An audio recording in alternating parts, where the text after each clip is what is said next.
confirmed number of coronavirus cases in Los Angeles County comes to 239,756.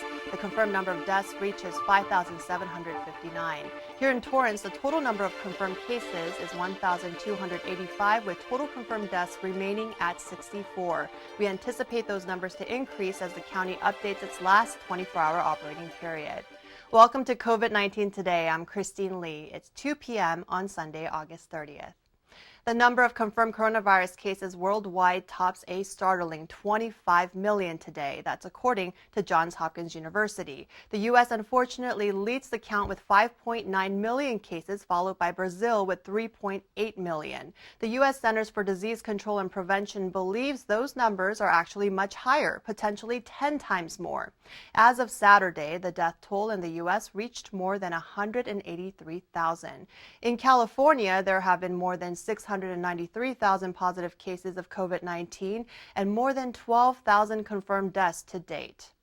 Well, as hundreds take to the streets again to march for social justice following the officer-involved shooting of Jacob Blake, as well as the 50th anniversary of the Chicano moratorium, Los Angeles County public health officials continue to caution residents to not let their guard down. Officials say if you plan to march or gather in public places, to follow preventative guidelines such as wearing face coverings and social distancing, as well as washing hands or using hand sanitizer often. As Los Angeles County begins to see a steady decline in coronavirus cases and deaths after a massive surge following the protests in June, officials urge people to stay home if they are sick and seek medical attention if they are displaying COVID-19 symptoms. On Saturday, the county reported another notable drop in new coronavirus cases and deaths.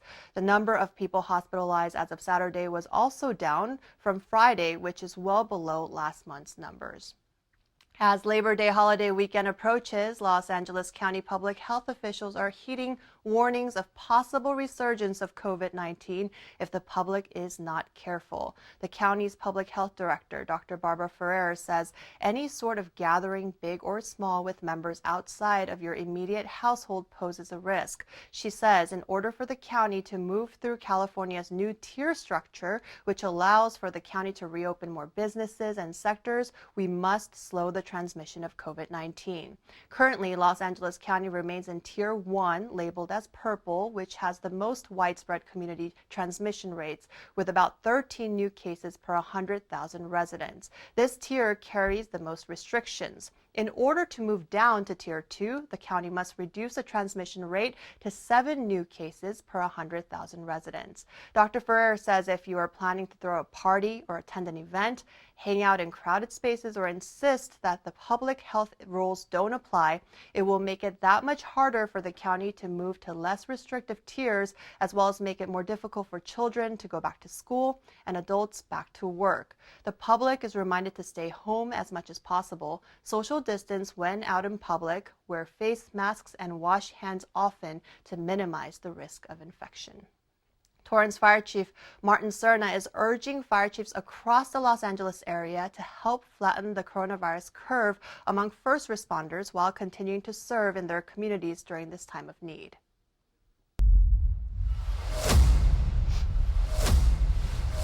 We've never been faced with an enemy like COVID, and as a result, we've changed protocol regularly, which is very difficult on our people.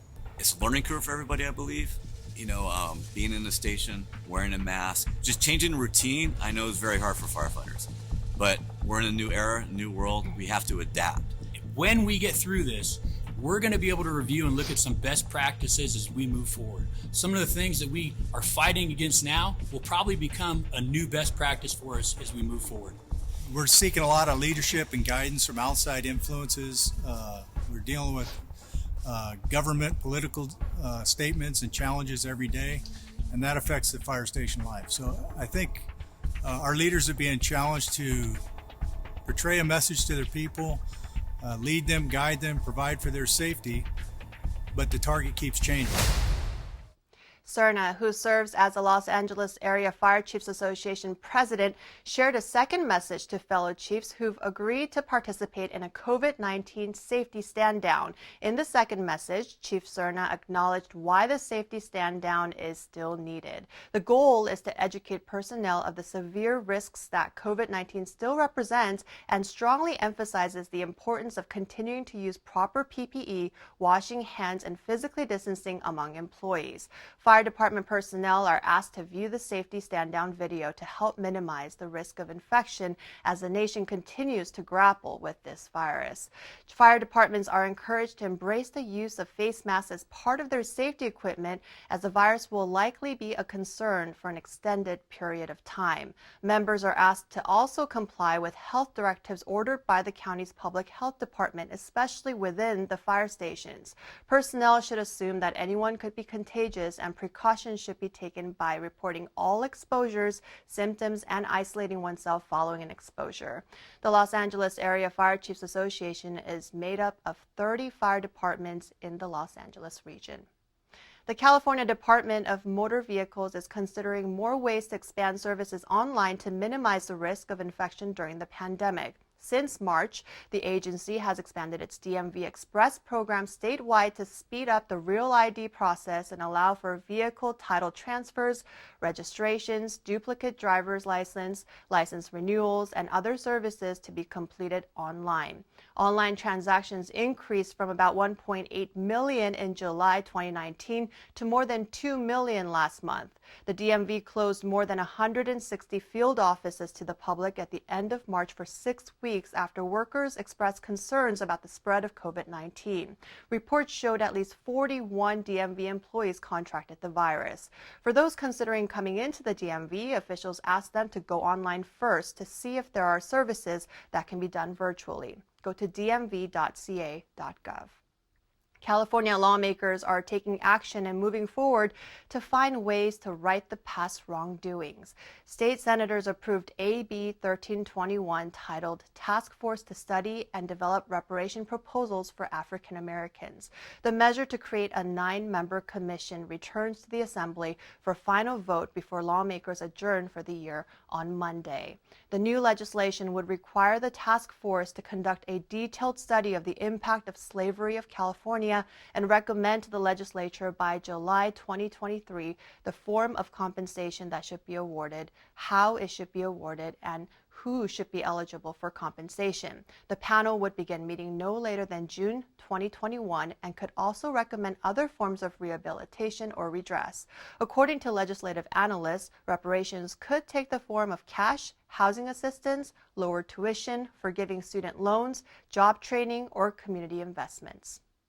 Saturday marked Independent Bookstore Day, and TV legend Oprah Winfrey and her magazine highlighted 120 Black-owned bookshops in the U.S. to support. The interactive map online allows users to click on a state. It will then direct you to a list of that state's Black-owned bookstores along with the city or neighborhood where the store is located. The list includes 6 stores in the Los Angeles area. Oprah's magazine O also spoke with 12 Black authors about their favorite Black-owned bookstores. You can find the article online at oprahmag.com. Since the death of George Floyd on May 25th, sales of books on race and racism have skyrocketed, and according to the American Booksellers Association, independent bookstores are selling more books on these topics. The Los Angeles Lakers are hoping to encourage the community to vote come November by opening up the Staples Center as a future voting location. This is part of the NBA and the NBPA's renewed commitment to promote social justice and create an NBA foundation focused on economic empowerment in the Black community, as well as bringing awareness to the importance of civic engagement in national and local elections. Los Angeles Clippers are also leading by example. Coach Doc Rivers said he is committed to making sure that all of the players take their civic duties seriously. As he said, only about 20% of the players voted in the last election. Voters will be able to cast their ballots at the Staples Center starting Friday, October 30th through Election Day, which falls on November 3rd. The Forum in Inglewood, as well as the Dodger Stadium, will also be available as voting sites.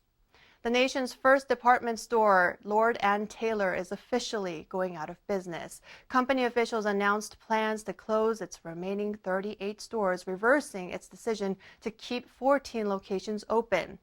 The news comes just weeks after the 194-year-old retailer filed for Chapter 11 bankruptcy protection.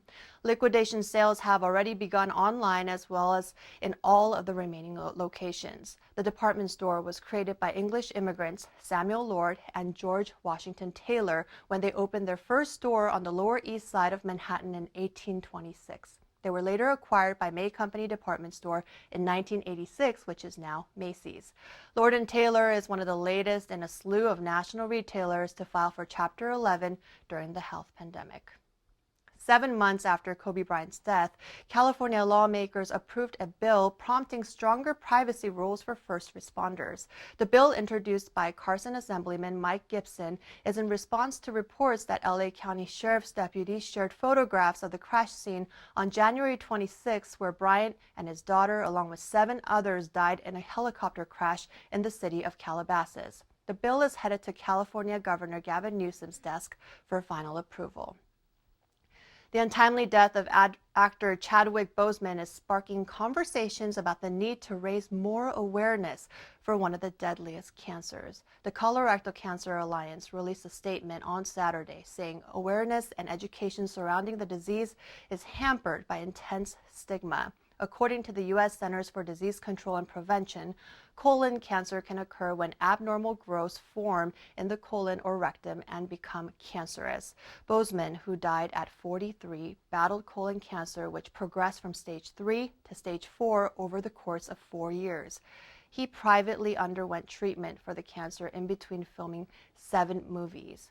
The Alliance also said while they respect Boseman's choice to shield the public from his diagnosis, they hope this will open up conversations about the disease and that even superheroes can develop colorectal cancer. Colorectal cancer is said to be 90% beatable when caught early through screening. While screenings typically begin at age 50, the Alliance recommends anyone in a high-risk group or who has a family history of cancer to begin screenings earlier. To learn more, go to ccalliance.org. As the LA Zoo successfully opened last week with safety protocols in place, along with the San Diego Zoo and Safari Park in late June, theme parks in Southern California are also letting state officials know they are ready to open with safety measures in place. The head of Disney's theme park said the company is ready to reopen Disneyland as soon as state officials give the approval. Disneyland had previously announced plans to reopen on July 17th, which was the anniversary of the park's original opening. But that was postponed due to the surge in coronavirus cases this summer. Instead, downtown Disney District reopened this summer, welcoming back visitors to shop and dine. Along with safety guidelines, Disneyland is also making some significant changes with some elements not returning, such as the Zippity Doo-Dah song, which could be heard when riding Splash Mountain. Its link to the 1946 film Song of the South has long been considered racist and one of the most controversial projects in the company's history. The ride's new theme will be transformed to reflect The Princess and the Frog, the popular 2009 animated film featuring a black princess. Governor Newsom and state officials say they are actively working with Disneyland, Knott's Berry Farm, Legoland, Universal, Six Flags, and other California theme parks about how to safely reopen these major tourist attractions. As families get ready to head into the second week of the new school year, we want to hear how distance learning is going for you and your kids.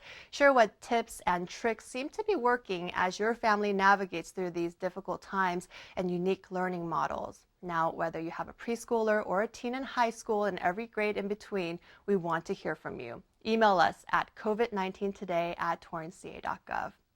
Well, before we go, at the end of each program, we like to share stories from our community, feel-good pictures, images, and videos that remind us all of how resilient our community is and how Torrance truly cares. Well, if you're looking for a change in scenery but don't want to travel far, the Torrance Marriott Redondo Beach is inviting the community to come check out their property and take advantage of some great deals they're offering during the pandemic. Now you can enjoy outdoor dining on site with their Fresh Bites menu, enjoy the pool, and when it's time to get online to Zoom or take a business call, you can take advantage of one of their beautifully renovated guest rooms at a special rate under their work, play, and stay deals. Go to Marriott.com and type in Torrance Redondo Beach. What a great way to feel refreshed and enjoy the local amenities without breaking the bank. We love hearing about great deals like this. Now, if you have a great story to share, be sure to email us. We'd love to hear from you. That's our update for COVID-19 today. We hope you'll join us again tomorrow at 4 p.m. as Leslie Robbins brings you the latest updates. Be safe, stay healthy, and thanks for tuning in. We'll see you